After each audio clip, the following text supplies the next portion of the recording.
Hello students, welcome in your new lecture of number theory. आज का अपना topic होगा linear congruence. What means by linear congruence? An expression of the form ax is congruent to b mod n. This expression where a is non-zero respect to modulo n is called a linear congruence modulo n. तो इस expression को हम क्या कहेंगे? Linear congruence. Okay, first theorem इसके लिए आपके पास आती है कि if x0 is a solution of ax is congruent to b mod n and x1 is any integer such that x1 congruent to x0 mod n then x1 is also a solution. क्या है भाई? ax congruent है b mod n और उसका एक solution given है x0। ठीक है, x0 इस एक्सप्रेशन का, इस लीनियर कॉन्ग्रुएंस का सॉल्यूशन है।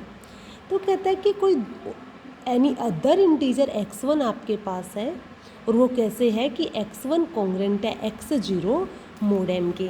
तो हमें प्रूव करना है कि x1 भी उसका सॉल्यूशन होगा। ठीक है, देखना गिवन क्या है। x0 सॉल्यूशन है किसका? ax is congruent to b mod n का। ये चीज़ गिवन है, मीन्स x0 इसका सॉल्यूशन है, दैट इज x0 इसको सेटिस्फाई करेगा। मीन्स एक x0 कॉन्ग्रुएंट हो गया b mod n के। ठीक है, साथ में बोला कि x1 कोई अदर इंटीजर और वो क्या कहता है कि x1 is congruent to x0 mod n। ये गिवन। ठीक है, प्रूव करना है कि जो ये x1 है भाई, ये ax congruent b mod n का सॉल्यूशन होगा। जो ये कॉन्ग्रुएंस, लीनियर कॉन्ग्रुएंस जो गिवन है, इसका सॉल्यूशन होगा। कैसे प्रूव करेंगे भाई? अगर इस कॉन्ग्रुएंस को a से मल्टीप्लाई करवा दिया जाए तो अपने पास ax1 कॉन्ग्रुएंट हो जाएगा किसके? ax0 mod n के। सही है। अब यहाँ से देखो, ax1 कॉन्ग्रुएंट है ax0 mod n के, जबकि ऊपर अपने पास क्या आया था कि ax0 जो है वो कॉन्ग्रुएंट है b mod n के। ठीक है, यहाँ से तो ट्रांजिटिव लॉ अप्लाई हो रहा है ना। कॉन्ग्रुएंस ट्रांजिटिव था, इक्विवेलेंस रिलेशन बनता था ना, रिफ्लेक्सिव भी था, सिमेट्रिक भी था, ट्रांजिटिव था, है ना। तो ax1 ax0 के कॉन्ग्रुएंट है, ax0 b के कॉन्ग्रुएंट है। तो यहाँ से तो क्या मिल गया कि ax1 is congruent to b mod n। ठीक है, इसका मतलब तो क्या हो गया कि x1 is the solution of ax congruent b mod n। इस कॉन्ग्रुएंस का क्या होगा? सॉल्यूशन। ओके, सेकेंड थ्योरम अपने पास है the linear congruence ax is congruent to b mod n where a is not congruent to 0 mod n। ax b mod n के congruent है, जबकि a जो है वो 0 के कॉन्ग्रुएंट है नहीं। तो कहता है has a solution if and only if GCD of am divides b। अगर a और m का GCD डिवाइड करता होगा b को तो उसके पास एक सॉल्यूशन होगा। इफ एंड ओनली इफ का केस है भाई, कन्वर्स पार्ट भी करना है। ठीक है, तो फर्स्ट इसमें हम इसके पास एक सॉल्यूशन है वो लिख के चलेंगे, प्रूव कर देंगे कि GCD डिवाइड कर रहा है b को। सेकंड कन्वर्स में क्या करेंगे? a और m का GCD डिवाइड करता है b को, ये गिवन होगा। एंड प्रूव क्या करेंगे कि इस कॉन्ग्रुएंस के पास, इस लीनियर कॉन्ग्रुएंस के पास कोई सॉल्यूशन है। ओके, तो now let x0 be the solution of the linear congruence ax is congruent to b mod n। Then अगर ये सॉल्यूशन है तो इस कॉन्ग्रुएंस को सेटिस्फाई करेगा, that is ax0 is congruent to b mod n। ठीक है, इसका मतलब तो कॉन्ग्रुएंस की डेफिनेशन क्या कहती थी कि जो मोड m जो होता है वो ax0 माइनस b को डिवाइड करेगा, है ना। तो implies that m divides ax0 minus b। इसका मतलब तो क्या हो गया? ये डिविजिबिलिटी की डेफिनेशन क्या कहेगी कि ax0 minus b is equal m into some integer. तो ax0 minus b is equal हो गया किसके? m इंटू सम इंटीजर के। ठीक है, तो यहाँ से अपने पास भाई km को दूसरे साइड भेज दो, b को दूसरे साइड ले आओ, तो क्या आ गया? ax0 minus km is equal ये b हो गया। सही है। तो अगेन दूसरा फिर क्या बोला कि a और m का GCD b को डिवाइड करेगा, ये हमें प्रूव करना है। ठीक है, हमने लेट किया कि GCD of am is equal d, और a और m का GCD d है तो d a को भी डिवाइड करता होगा, d m को भी डिवाइड करता होगा। जीसीडी है ना, तो दोनों का डिवाइजर होगा। तो डी ए को भी डिवाइड कर रहा है, डी एम को भी डिवाइड कर रहा है, तो डी के ए के हर एक मल्टीपल को भी डिवाइड करेगा और m के हर एक मल्टीपल को भी डिवाइड करेगा। यही मतलब हुआ ना, मतलब d जब a को डिवाइड कर रहा है तो ax0 को भी करेगा, d m को डिवाइड कर रहा है तो km को भी डिवाइड करेगा। अब d ax0 को डिवाइड कर रहा है, km को डिवाइड कर रहा है, तो दोनों के डिफरेंस को भी डिवाइड करेगा। That is d divides ax0 minus km। ठीक है, हैंस क्या हो गया, d डिवाइड्स, अब ax0 माइनस km की वैल्यू तो b थी ना, तो हैंस d डिवाइड्स b। ओके, कन्वर्स पार्ट क्या है इसका, हम लेट करेंगे कि ए और एम का जीसीडी बी को डिवाइड कर रहा है। सेकंड हम प्रूव कर देंगे कि इस लीनियर कॉन्ग्रुएंस के पास कोई सॉल्यूशन होगा। Okay, now let d divides b, then we have to prove that congruence this has a solution. Okay, now d divide कर रहा है बी को, इसका मतलब बी इज इक्वल होगा d into some integer. Divisibility की definition कहती है, तो बी इज इक्वल क्या हो गया, के डी। ऑल्सो डी क्या था, ए और एम का जीसीडी, और जीसीडी का तो अपने पास एक थ्योरम नहीं आई थी कि अगर क्या थी theorem, if GCD of a and b is equal d, then we write d is equal a x plus b y where x and y belongs in integer. ऐसी थ्योरम नहीं आई थी अपनी, तो सेम रिजल्ट यूज कर देंगे। अब D A और एम का जीसीडी है, इसका मतलब डी को हम लिख पाएंगे ए इंटू सम इंटीजर, वो x0 लिया, प्लस बी की जगह m आ गया तो m into some integer y0। ठीक है, नाउ अपने पास आ चुका ax0 plus my0 is equal T. ठीक है, दोनों साइड k से अगर मल्टीप्लाई करवा दिया जाए तो kx0 plus my0 is equal kd आ गया। और भाई kd की वैल्यू तो पीछे अपनी क्या थी, b इज इक्वल था kd के, है ना, तो kd की वैल्यू यहाँ रिप्लेस कर देंगे b। सो क्या आ गया, kax0 plus my0 is equal हो गया b, है ना, that is a of kx0। ठीक है, और b उस साइड आके माइनस का इज इक्वल my0 था, उस साइड जाके माइनस ky0m हो गया। ऐसा क्यों लिखा, यहाँ पे देखो माइनस ky0, k भी इंटीजर y0 भी integer, that is minus ky0 भी इंटीजर, है ना।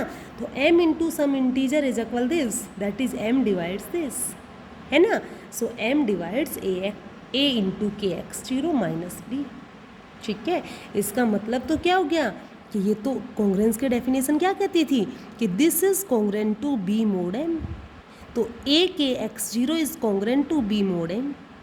अब a इंटू के x0, जबकि मेरे पास लीनियर कॉन्ग्रुएंस क्या थी, ax congruent to b mod m, तो x की जगह क्या कौन आ गया, के x0, k भी इंटीजर है, x0 भी इंटीजर है, दैट इज के x0 भी इंटीजर है ना। तो a into some integer congruent to b mod m, इसका मतलब तो कोई सॉल्यूशन मिल गया ना इसके पास। तो हेंस के x0 is the solution of ax congruent to b mod m। Okay, आज के लिए नेक्स्ट थ्योरम आपकी होगी, if GCD of a m is equal 1, that is a और एम का जीसीडी 1 होना, दो नंबर का जीसीडी 1 होता है, दैट इज दोनों नंबर आपस में कोप्राइम है ना। Then prove that the linear congruence a x congruent to b mod m has a unique solution. इसके पास क्या होगा, एक यूनिक सोल्यूशन होगा। सोल्यूशन होगा ये तो हम पीछे कर चुके हैं, बट इसके पास यूनिक सोल्यूशन होगा, ये हमें प्रूव करना है ना। तो पहले इसके पास सॉल्यूशन होगा वो हम प्रूव करेंगे, सेकेंडली हम क्या प्रूव कर देंगे कि वो सॉल्यूशन जो है वो यूनिक होगा। ठीक है, गिवन क्या है, ए और एम का जीसीडी 1 गिवन है ना, और अब ए और एम का जीसीडी 1 है, इसका मतलब भाई 1 तो सबको डिवाइड करता है, दैट इज़ 1 बी को भी डिवाइड करता होगा, है ना। तो therefore there exist integer p and q such that, भाई जब ए और एम का जीसीडी, तो ये अपने पास थ्योरम आई थी ना, इसका यूज कर लेते हैं। ए और एम का जीसीडी 1 है, तो 1 इज इक्वल होगा a into some integer plus m into some integer, वो पी एंड क्यू ले लिया। ठीक है, multiplying both sides by b, b से मल्टीप्लाई कर दिया, वही सेम बात बी को उस साइड ले गए, एम बी क्यू को उस साइड ले गए, नेगेटिव हो जाएगा ना, दैट इज़ यहाँ से तो m into minus b q means m into some integer, that is m divides this. So m divide कर गया a b p minus b को। ठीक है, और ये तो कॉन्ग्रुएंस की डेफिनेशन बनती है कि ये जो है ये कॉन्ग्रुएंट होगा बी mod m के, तो a b p is congruent to b mod m, और ए इंटू एक्स होता था ना, एक्स की जगह आ गया b p, that is b p is the solution. So b p is the solution of the congruence a x congruent b mod m। ठीक है, तो hence a x congruence b mod m has a solution. एक तो यही prove करना था इसके पास solution होगा, दूसरा वो सॉल्यूशन यूनिक होगा। तो मैंने पहले भी आपसे बताया होगा बेटा, किसी भी चीज़ को अगर हम यूनिकनेस प्रूव करनी होती है किसी भी चीज़ की, तो उस चीज़ को हम डबल लेके चलते हैं और इन लास्ट उन दोनों को बराबर दिखा देते हैं कि जो हमने अलग अलग ली थी, डिस्टिंक्ट जो ली थी, वो दोनों ही क्या है, सेम है। ठीक है, तो now let it possible x1 and x2 be two solutions of the congruence ax congruent to b mod m। Okay, अब x1 x2 ax congruent b mod m के सॉल्यूशन है, तो हमें ये भी पता है कि x1 और x2 क्या होंगे, m से ऑलवेज लेस होंगे और 0 से क्या होंगे, ग्रेटर देन इक्वल। ओके, अब सॉल्यूशन है तो सेटिस्फाई करेंगे लीनियर कॉन्ग्रेंस को। So ax1 congruent to b mod m, similarly ax2 congruent to b mod m, दोनों को यूज कर लेते हैं, है ना। तो दोनों को सब्ट्रैक्ट करेंगे, सेकंड में से फर्स्ट को सब्ट्रैक्ट किया या फर्स्ट में से सेकंड को सब्ट्रैक्ट किया, जो आपका मन करे। तो फर्स्ट में से सेकंड को करेंगे तो ax1 minus ax2, a common आके x1 माइनस x2 आ गया, as equal b minus b तो 0 आ गया mod m। सही है ना। तो यहाँ से बेटा कॉन्ग्रेंस की डेफिनेशन क्या कहती है कि m डिवाइड करेगा this minus 0, that is m divide करेगा ना a into x1 minus x2 को। अब क्या बोला था कि a और m दोनों का जीसीडी तो 1 है, a और m दोनों का जीसीडी तो 1 है भाई, मतलब m a को तो डिवाइड कर नहीं सकता, दैट इज m किसको डिवाइड करेगा, m डिवाइड करेगा x1 माइनस x2 को। ठीक है, so by Gauss theorem m divides x1 minus x2 और m डिवाइड कर रहा है x1 माइनस x2 को, इसका मतलब तो x1 minus x2 is less than m का मॉडुलस लेस देन m। भाई क्या था, अपने पास गिवन था कि x1 भी m से लेस है, x2 भी m से लेस है, तो दोनों का डिफरेंस तो लेस होगा ना। और लेस वैल्यू m से डिविजिबल है, किसी पॉजिटिव नंबर से डिविजिबल है, और पॉजिटिव नंबर वो पॉजिटिव नंबर जो अपने छोटे को डिवाइड करता हो, तो वो सिर्फ किसको डिवाइड करता है, 0 को डिवाइड करता है, अदरवाइज किसी पॉजिटिव नंबर को डिवाइड नहीं करेगा। भाई अपने पास मान लो 4 है, 4 डिवाइड करता है, 4 को करता है, 8 को करता है, 12 को करता है, क्या 4 अपने से लेस और पॉजिटिव हो ऐसे किसी नंबर को डिवाइड करता है, नहीं करता है ना। तो 4 किसको डिवाइड करेगा भाई, 0 को करेगा अगर वो लेस है तो। सो x1 माइनस x2 कौन है, 0, हैंस x1 इज इक्वल क्या आ गया, x2। So the congruence ax congruent to b mod m always has a unique solution. जो x1 x2 हम डबल लेके चले थे ना, वो दोनों ही क्या है, इक्वल। ठीक है, always has a unique solution if GCD of am is equal 1।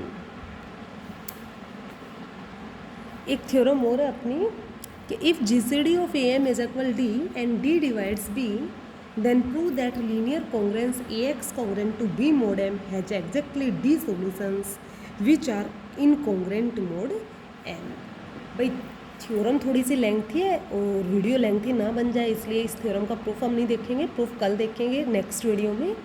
अभी फ़िलहाल इसकी स्टेटमेंट हम लेके चल रहे हैं कि अगर a और m का जीसीडी d है और d डिवाइड करता है b को,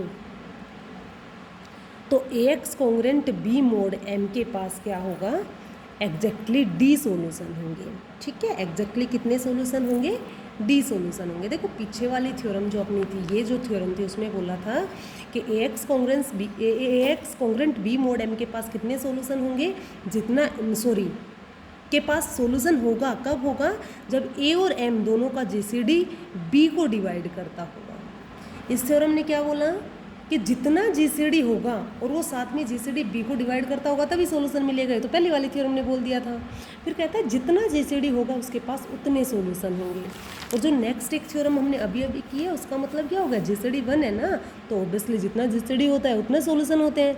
जीसीडी 1 है तो सॉल्यूशन कितना होगा, एक ही होगा। ठीक है, ओके। अब इनका यूज करते हुए हम कुछ क्वेश्चन सॉल्व करते हैं। Do the following congruences possess a solution, 84x congruent to 16 mod 35। भाई इसके पास सॉल्यूशन अगर हुआ तो पक्का 84 और 35, देखो a कौन है 84, b कौन है 16, 35 कौन है m, है ना। तो a और m मीन्स 84 और 35 का जीसीडी अगर 16 को डिवाइड कर गया तो इसके पास सॉल्यूशन होगा। और ये भी हमें पता है जितना इसका जीसीडी होगा उतने उसके पास सॉल्यूशन होंगे, है ना। तो सबसे पहले तो हम फाइंड करते हैं 84 और 35 का जीसीडी, और हम सबको पता है भाई 84 और 35 का जीसीडी 7 होता है। जबकि 7 16 को डिवाइड नहीं करता, और जब डिवाइड नहीं करता तो सॉल्यूशन कहाँ से आएगा, है ना। So it does not possess a solution. Okay, same as next है 135 एक्स कॉन्ग्रेंट 6 mod 10। अब 135 और 10 का जीसीडी भी कितना है भाई, सबको पता है 5 है, और 5 6 को डिवाइड नहीं करता तो ये भी सॉल्यूशन नहीं रखता। ठीक है, next solve the following congruences. 3x + 2 is congruent to 0 mod 7। हाँ, this is our question. 3x + 2 is congruent to 0 mod 7। भाई इसमें 2 सब्ट्रैक्ट कर दे पूरे कॉन्ग्रेंस में। 2 सब्ट्रैक्ट करोगे तो क्या मिलने वाला है अपने पास, हमारे पास गिवन है first 3x + 2 is congruent to 0 mod 7। ठीक है, 2 सब्ट्रैक्ट करेंगे तो यहाँ तो 3x बच गया, और कॉन्ग्रेंट यहाँ पे क्या बच गया, 0 - 2 mod 7। ठीक है, यही होगा ना। अब इसको सोल्व करना है, ये हो गया a, ये हो गया b, ये हो गया m। अब 3 और 7 का जीसीडी कितना होता है 1, और 1 तो सबको डिवाइड करता है। So it has a solution, इसके पास सोल्यूशन तो होगा, और जीसीडी 1 आया है, दैट इज़ सोल्यूशन भी यूनिक होगा। ठीक है, अब इसके बाद कैसे सॉल्व करना है ये ध्यान रखना है भाई। ये अपने पास एक कॉन्ग्रेंस हो गई फर्स्ट, इसके बाद एक कॉन्ग्रेंस हमें लेट करनी पड़ती है, और कैसे करनी पड़ती है कि उसके हम लेफ्ट हैंड साइड में लेंगे 0 कॉन्ग्रेंट 2, और यहाँ पे हम ऐसा मल्टीपल लेंगे, ऐसा नंबर लेंगे जो 7 से डिविजिबल भी हो, साथ में 3, इसमें इन दोनों को ऐड या सब्ट्रैक्ट करें तो 3 से डिविजिबल भी हो। ठीक है, तो ऑब्वियसली 7 2 जा 14, और जब इन दोनों को ऐड करेंगे तो 14 - 2 12, और 12 3 से डिविजिबल है ना। तो we consider 0 congruent to 14 mod 7, और होती है कॉन्ग्रेंस बिकॉज क्या आएगा, 7 डिवाइड्स 0 - 14 डिवाइड करता है, भी -2 आ जाएगा, कोई दिक्कत नहीं है। तो ये कॉन्ग्रेंस हो गई अपनी सेकंड। दोनों को ऐड करेंगे तो क्या आ गया, 3x is congruent to 12 mod 7, मतलब ये तो आ गया 3x is congruent to 3 × 4 mod 7। 7 को डिवाइड कर देंगे 3 से डिवाइड कर देंगे कॉन्ग्रेंस को, तो क्या आ गया, x is congruent to 4 mod 7। ठीक है, सो सॉल्यूशन क्या आ गया, x इज इक्वल 4, जो कि यूनिक होगा।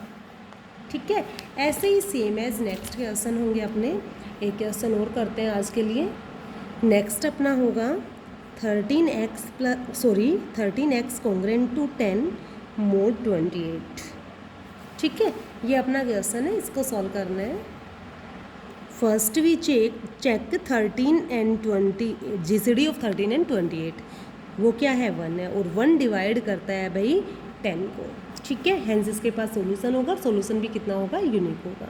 ठीक है, नेक्स्ट स्टेप क्या होती थी, हमें एक ऐसी कॉन्ग्रेंस लेट करनी होती थी, कैसी कि यहाँ तो 0 हो और कॉन्ग्रेंट हो, वो किसके, यहाँ पे mod 28 है तो 28 का तो वो मल्टीपल में हो, और साथ में 30 इनको ऐड करें या सब्ट्रैक्ट करें तो वो 13 से डिवाइड हो जाए, ऐसा कुछ चाहिए था ना। तो क्या आ गया भाई, 28 8 जा 224 होता है ना, और 224। अब भाई दोनों कॉन्ग्रेंस को जब ऐड करेंगे तो मेरे पास क्या आ गया, 13x is congruent to 234 mod 28। सही है, अब 13 को 234 को हम डिवाइड करेंगे तो डिविजिबल है ना, डिविजिबल है तो डिवाइड कर दीजिए। क्या आ गया, 13 1 जा 13 104, 13 8 जा 104 mod 28। So x is equal 18 is it's solution. Okay, तो इसी तरह हम और सारे एग्जांपल्स करेंगे, क्वेश्चंस करेंगे, तो कॉन्ग्रेंस ऐसे ही सोल्व करनी है। एक्सरसाइज में क्वेश्चंस है 13 तक, जहाँ भी प्रॉब्लम आप